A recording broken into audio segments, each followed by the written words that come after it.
बिस्मिल्लाहिर्रहमानिर्रहीम अल्हम्दुलिल्लाहि रब्बिल आलमीन अस्सलातु वस्सलामु अला खातिमुन नबीयीन अल्लाहुम्मा सल्लि अला सय्यिदना मुहम्मद व अला आलि सय्यिदना मुहम्मद।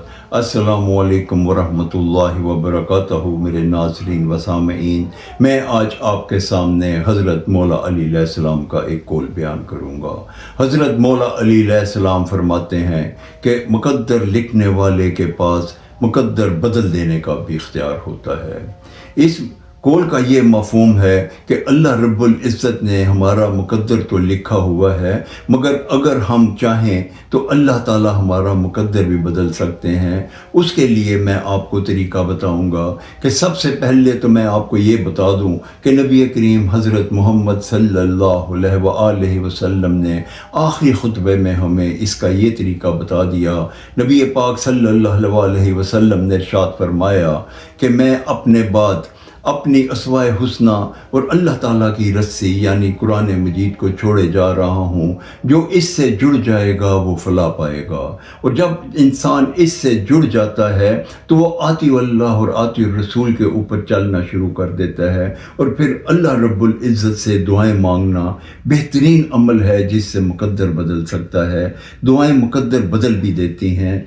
मैं आपको वो औक़ात बताऊँगा जिसमें दुआएं कबूल होती हैं। सबसे पहले तो रमज़ान का महीना है जिसमें दुआएं कबूल होती हैं। सहरी और अफ्तारी के वक्त में दुआएं कबूल होती हैं और रमज़ान के आखिरी अशरे में दुआएं कबूल होती हैं। फिर दिन में 5 औक़ात ऐसे हैं जब मुअज़्ज़िन अज़ान देता है और उसके बाद जमात की इक़ामत होती है। उस दौरान जो भी दुआ मांगी जाए वो कबूल होती है।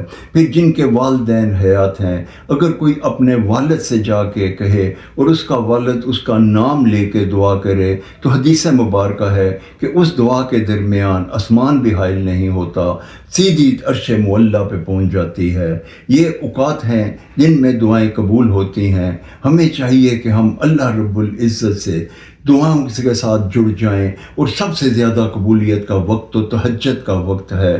तहज्जुद के वक्त में ये अल्लाह ताला के जलवे जो हैं, अल्लाह ताला की जो रनाइयाँ हैं, अल्लाह ताला का नज़ूल जो है वो पहले आसमान पे होता है और अल्लाह ताला पुकार पुकार के पूछते हैं, मांगो मुझसे जो मांगना है मैं दूंगा। ये अल्लाह ताला का बहुत ही प्यारा वक्त है। और तहज्जुद की नमाज जो है अल्लाह ताला की बहुत ही लाडली नमाज है। जो इस वक्त दुआ की जाती है वो ज़रूर कबूल होती है। और अगर इस वक्त कोई आंसू आँख से निकल जाए तो अल्लाह ताला से बराह रास्त गुफ्तगू करता है। हमें चाहिए कि हम इन औक़ात में अल्लाह ताला से अपनी हजात बयान करें और अल्लाह ताला इस चीज़ पे कुदरत रखते हैं कि हमारा मुक़द्दर भी बदल जाए। अल्लाह ताला हमें आती अल्लाह और आती रसूल से पर अमल करने और कुरान और नबी पाक सल्लल्लाहु अलैहि वसल्लम की अस्वाए हुस्ना पे चलने की तौफ़ीक़ अता फ़रमाए।